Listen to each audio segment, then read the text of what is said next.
So you've launched a rocket of desire, but you've done more than that. From your physical format, you have caused the larger part of you to expand. And the larger part of you, that inner being part of you that was you before you were you in your physical body, that still is you even though you are in this physical body, this non-physical counterpart, this inner being, this source part of you, has evolved because of what you've just lived. And as that part of you has evolved because of what you've just lived, now you have a choice of whether to keep up with that evolution or not. And that's what your emotions are. The better you keep up with the expansion that you have carved out of this life experience, the better you feel.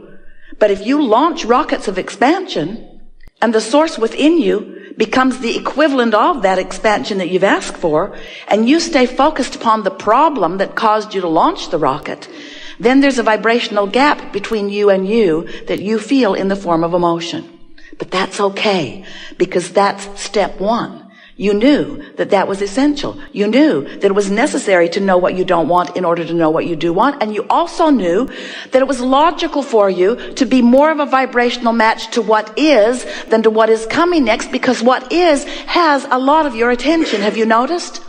Because you can see what is, and you can hear what is, and you can smell what is, and you can taste what is, and you can feel what is. It's so real. It's why you want to call it reality. This is real. We say, yes, but it's temporary, and it's the bouncing off place from where you are. So if you sift through the real reality of what you are living, and you look for the best parts of it, and you hold the best parts of it as your object of attention, so that the vibration that you are offering chronically is about that, then your point of attraction allows you to receive more and more and more and more and more of those things that you have been asking for. So for a while, we've been telling you about step 1, step 2, step 3. Step 1 is you sift through contrast and you ask. And step 2 is, since you've launched that rocket of desire, source has become the equivalent of it. In other words, when you ask, it happens immediately, what you ask for. But step 3 is, you have to find a way of not just for a moment, not just for a flash, not just in an odd moment of influence by someone else, but you have to find steady, chronic resonance with what you're asking for. In other words, you can't want more money and feel resonance with lack of money and get more money. You got to feel resonance with more money. And our physical friends say, well, thanks a lot. Give me some money and I'll resonate. We say, we know you want the reality first and the resonance later, but that's not the way it works. And often you say, well, I don't know for sure that that's true, Abraham, because I don't think I was being that deliberate about a lot of things in my life.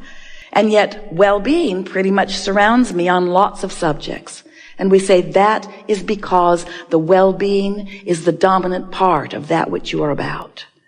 It's natural for well-being to follow you. You had a lot of well-being resonance going before you even made your entrance into this physical body. That carries you, it does.